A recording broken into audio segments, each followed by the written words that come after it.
Hi friends, ಹೇಗಿದ್ದೀರಿ? ಎಲ್ಲರೂ ಚೆನ್ನಾಗಿದ್ದೀರಿ ಅಂತ ಅಂದ್ಕೊಂಡಿದ್ದಾರೆ. ಬನ್ನಿ, ಇವತ್ತೊಂದು ಹೊಸ ವಿಧಾನದಲ್ಲಿ ಕಡಿಮೆ ಸಮಯದಲ್ಲಿ ಕಡಿಮೆ ಇಂಗ್ರೀಡಿಯೆಂಟ್ಸ್ ಹಾಕಿ ಹೊಸ ವಿಧಾನದಲ್ಲಿ ಮಾಡಿರುವಂತಹ ಒಂದು ಬೆಲ್ಲದ ಗಂಜಿ ತುಂಬ ಅದ್ಭುತವಾಗಿ ಬಂದಿರುವಂಥದ್ದು.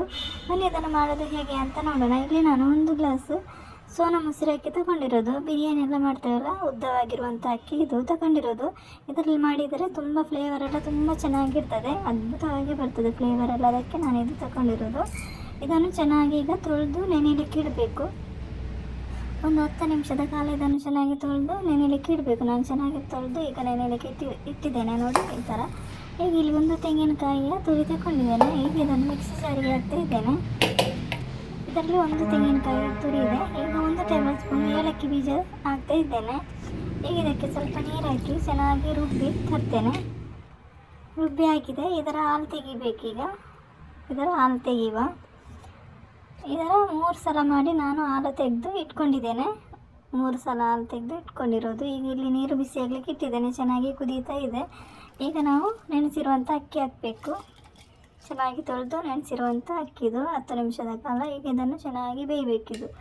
ಇದು ಚೆನ್ನಾಗಿ ಬೇಯಬೇಕು. ಸ್ವಲ್ಪ ಮಿಕ್ಸ್ ಮಾಡಿ ಈ ಥರ ಚೆನ್ನಾಗಿ ಇದನ್ನು ಬೇಯಲಿಕ್ಕೆ ಬಿಡಬೇಕು. ಇದು ಬೇಯ್ತಾ ಇರಲಿ. ಇಲ್ಲಿ ನಾನು 2 ತುಂಡು ಬೆಲ್ಲ ತಗೊಂಡಿದ್ದೇನೆ. 250 ಗ್ರಾಮ್ ಬೆಲ್ಲ. ಇದನ್ನು ನೀರು ಮಾಡಿ ಇಟ್ಕೊಂಡಿದ್ದೇನೆ. ಬೆಲ್ಲದ ನೀರು ಮಾಡಿ ಇಟ್ಕೊಂಡಿದ್ದೇನೆ. ಈಗ ನೋಡಿ, ಇದು ಕೂಡ ಗಂಜಿ ಕೂಡ ಚೆನ್ನಾಗಿ ಬೆಂದಿದೆ. ನೋಡಿ, ಅಕ್ಕಿ ಚೆನ್ನಾಗಿ ಬೆಂದಿದೆ. ಈ ಥರ ಬೇಯಬೇಕು. ಚೆನ್ನಾಗಿ ಬೇಯಿಸ್ಕೋಬೇಕು. ಈಗ ಇದಕ್ಕೆ ನಾವು ಮಾಡಿರುವಂಥ ಬೆಲ್ಲದ ನೀರು ಹಾಕಬೇಕು. ಸೋಸಿ ಹಾಕಬೇಕು. ಬೆಲ್ಲದ ನೀರು ಹಾಕುವಾಗ ಸೋಸ್ಕೊಂಡು ಹಾಕಬೇಕು. ನೋಡಿ, ಈ ಥರ ಕಸ ಎಲ್ಲ ಇರ್ತದೆ ಅದಕ್ಕೆ. ನೋಡಿ, ಬೆಲ್ಲದ ನೀರು ಹಾಕಿದ ಮೇಲೆ ಈಗ ಚೆನ್ನಾಗಿ ಮಿಕ್ಸ್ ಮಾಡ್ಕೋಬೇಕು. ನೋಡಿ, ಈ ಥರ ಚೆನ್ನಾಗಿ ಮಿಕ್ಸ್ ಆಗಬೇಕು. ಈ ಥರ ಮಿಕ್ಸ್ ಮಾಡ್ತಾ ಇರಬೇಕು ಚೆನ್ನಾಗಿ.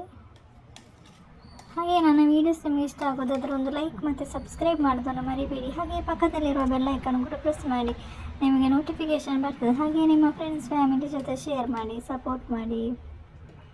ಚೆನ್ನಾಗಿ ಮಿಕ್ಸ್ ಮಾಡಿದ ನಂತರ ನಾವೀಗ ಮಾಡಿರುವಂಥ ಹಾಲು ಹಾಕಬೇಕು. ತೆಂಗಿನಕಾಯಿಯ ಹಾಲು ಇದು ಹಾಕಬೇಕು. ಸ್ವಲ್ಪ ಸ್ವಲ್ಪ ಆಗಿ ಚೆನ್ನಾಗಿ ಮಿಕ್ಸ್ ಮಾಡ್ಕೋಬೇಕು.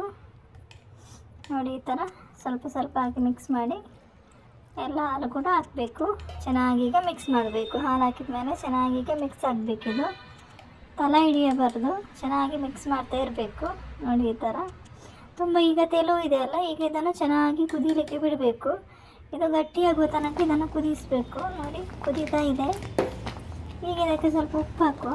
ಸಿಹಿ ಕೂಡ ಬ್ಯಾಲೆನ್ಸಲ್ಲಿ ಇರ್ತದೆ, ಉಪ್ಪು ಹಾಕಬೇಕು. ಈಗ ಸ್ವಲ್ಪ ಉಪ್ಪು ಹಾಕಿ ಚೆನ್ನಾಗಿ ಮಿಕ್ಸ್ ಮಾಡ್ಕೋಬೇಕು. ನೋಡಿ, ಚೆನ್ನಾಗಿ ಗಟ್ಟಿಯಾಗಿದೆ. ನೋಡಿ, ಈ ಥರ ಆಗಬೇಕು. ಚೆನ್ನಾಗಿ ಕುದಿಸಿದರೆ ಈ ಥರ ಗಟ್ಟಿ ಆಗ್ತದೆ. ಇದು ಇನ್ನೂ ಕೂಡ ತಣ್ಣಗಾದ್ಮೇಲೆ ಇನ್ನೂ ಕೂಡ ಗಟ್ಟಿ ಆಗ್ತದೆ. ಈಗ ಇಷ್ಟು ಸಾಕು. ಇಲ್ಲಿ ನಾನು 1 ಟೇಬಲ್ ಸ್ಪೂನ್ ತುಪ್ಪ ಹಾಕ್ತಾ ಇದ್ದೇನೆ. ಈ ತುಪ್ಪ ಬಿಸಿ ಆದ ನಂತರ ನಾನು 1 ಟೇಬಲ್ ಸ್ಪೂನ್ ಗೋಡಂಬಿ ಹಾಕ್ತಾ ಇದ್ದೇನೆ. ಗೋಡಂಬಿ ಸ್ವಲ್ಪ ಫ್ರೈ ಆದ ನಂತರ 2 ಟೇಬಲ್ ಸ್ಪೂನು ಒಣ ದ್ರಾಕ್ಷಿ ಹಾಕ್ತಾ ಇದ್ದೇನೆ. ಈಗ ಇದನ್ನು ಚೆನ್ನಾಗಿ ಫ್ರೈ ಮಾಡ್ಕೋಬೇಕು.